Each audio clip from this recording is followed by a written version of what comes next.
আমাদেরকে হালাল বেছে বেছে খেতে হবে, হারাম ভক্ষণ করা যাবে না। আমরা সবাই শুধু বলি যে আমার সন্তানটা শাহজালাল মুজাররদে ইয়ামনির মতো হোক। আমরা সবাই শুধু বলি, আমাদের সবার আকাঙ্ক্ষা, আমাদের সবার বাসনা, আমাদের সবার তামান্না যে আমার সন্তান বাইজিদ বুস্তামি রহমতুল্লাহ আলাইহির মতো হোক, আমার সন্তান আব্দুল কাদের জিলানির মতো হোক, আমার সন্তান বাংলাদেশের হক্কানি উলামায়ে কেরামদের মতো হোক, আমার সন্তান বড় ওয়াইজি হোক, আমার সন্তান মুহাক্কিক আলেম হোক। কিন্তু আমার সন্তান যে মুহাক্কিক আলেম হবে, আমার সন্তান যে বড় আলেম হবে, আমার কিছু করণীয় আছে। তার মধ্যে গুরুত্বপূর্ণ একটা করণীয় হলো, আমার সন্তানকে যদি আমি শাহজালাল বানাতে চাই, আমার সন্তানকে যদি বাইজিদ বুস্তামি বানাতে চাই, আমার সন্তানকে যদি আব্দুল কাদের জিলানী বানাতে চাই, আমার সন্তানকে যদি মুহাক্কিক আলেম বানাতে চাই, আমার সন্তানকে যদি বড় আলেম বানাতে চাই, আমার সন্তানকে যদি পীর বুজুর্গ মাশায়েখ বানাতে চাই, আমার সন্তানকে যদি জান্নাতের মানুষে রূপান্তরিত করতে চাই, তাহলে আমার সন্তানকে হারাম ভক্ষণ করানো যাবে না। কথা কি ঠিক বললাম? কিন্তু আমাদের প্রতিটা পরতে পরতে, রক্ত বিন্দুতে, মাংসপেশিতে হারামের ছুঁই ছুঁই, হারামের ছোঁয়া লেগে আছে। আলহামদুলিল্লাহ, আমরা রাসূল আরবি পয়গম্বর আরবি সাল্লাল্লাহু আলাইহি ওয়াসাল্লামের অসংখ্য আহাদিসে মুবারাকার মধ্য থেকে কিছু হাদিস আমরা শুনছিলাম। যে হাদিসগুলো আমরা শুনলাম, আসলে এই প্রত্যেকটা হাদিসেই আমাদের উম্মতে মুহাম্মদীর জন্য করণীয় আছে এবং আমল করার মতো জিনিস আছে।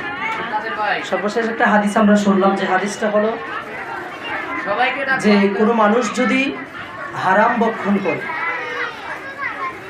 মুসলিমদের মধ্যে কোনো মানুষ যদি হারাম ভক্ষণ করে, তাহলে ওই মানুষটার শরীর জান্নাতে প্রবেশ করিবে না। নাউযুবিল্লাহ। আমরা যদি সূক্ষ্মভাবে এই হাদিসটা একটু চিন্তা করি, এই হাদিসটা নিয়ে যদি সূক্ষ্মভাবে একটু চিন্তা করি, ফিকির করি, বালিশের মধ্যে মাথাটা দিয়ে একটু ফিকির করি, তাহলেই এই হাদিসটার উত্তর আমার আপনার কাছে চলে আসবে। আসলে হাদিসটার মানে কি?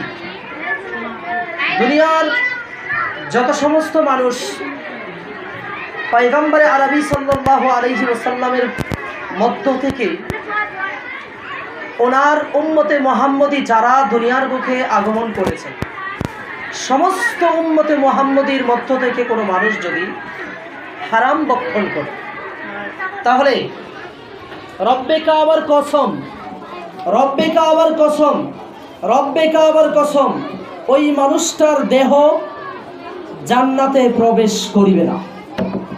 কথা কি বুঝতে পারছেন? জান্নাতে প্রবেশ করিবে না। কেন? কারণ আমার শরীরের পরতে পরতে, আমার শরীরের প্রত্যেকটা রক্তবিন্দুতে, আমার শরীরের প্রত্যেকটা চামড়ায়, আমার শরীরের প্রত্যেকটা মাংসপেশি তৈরি হয়েছে হারাম খেয়ে। আর যেই ব্যক্তি হারাম ভক্ষণ করবে, ওই মানুষটা জান্নাতে প্রবেশ করিবে না। কথা বলেন ঠিক না বেটে? সুতরাং আমাদেরকে হালাল বেছে বেছে খেতে হবে, হারাম ভক্ষণ করা যাবে না। আমরা সবাই শুধু বলি যে আমার সন্তানটা শাহজালাল মুজাররদে ইয়ামনির মতো হোক। আমরা সবাই শুধু বলি, আমাদের সবার আকাঙ্ক্ষা, আমাদের সবার বাসনা, আমাদের সবার তামান্না যে আমার সন্তান বাইজিদ বুস্তামি রহমতুল্লাহ আলাইহির মতো হোক, আমার সন্তান আব্দুল কাদের জিলানির মতো হোক, আমার সন্তান বাংলাদেশের হক্কানি উলামায়ে কেরামদের মতো হোক, আমার সন্তান বড় ওয়াইজি হোক, আমার সন্তান মুহাক্কিক আলেম হোক। কিন্তু আমার সন্তান যে মুহাক্কিক আলেম হবে, আমার সন্তান যে বড় আলেম হবে, আমার কিছু করণীয় আছে। তার মধ্যে গুরুত্বপূর্ণ একটা করণীয় হলো, আমার সন্তানকে যদি আমি শাহজালাল বানাতে চাই, আমার সন্তানকে যদি বাইজিদ বুস্তামি বানাতে চাই, আমার সন্তানকে যদি আব্দুল কাদের জিলানী বানাতে চাই, আমার সন্তানকে যদি মুহাক্কিক আলেম বানাতে চাই, আমার সন্তানকে যদি বড় আলেম বানাতে চাই, আমার সন্তানকে যদি পীর বুজুর্গ মাশায়েখ বানাতে চাই, আমার সন্তানকে যদি জান্নাতের মানুষে রূপান্তরিত করতে চাই, তাহলে আমার সন্তানকে হারাম ভক্ষণ করানো যাবে না। কথা কি ঠিক বললাম? কিন্তু আমাদের প্রতিটা পরতে পরতে, রক্ত বিন্দুতে, মাংসপেশিতে হারামের ছুঁই ছুঁই, হারামের ছোঁয়া লেগে আছে।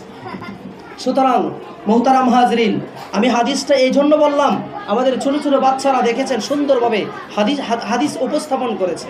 এই হাদিসের মধ্য থেকে একটা হাদিস এটা বলেছে যে হারাম ভক্ষণ করা যাবে না। জানি না আপনারা বুঝেছেন কিনা।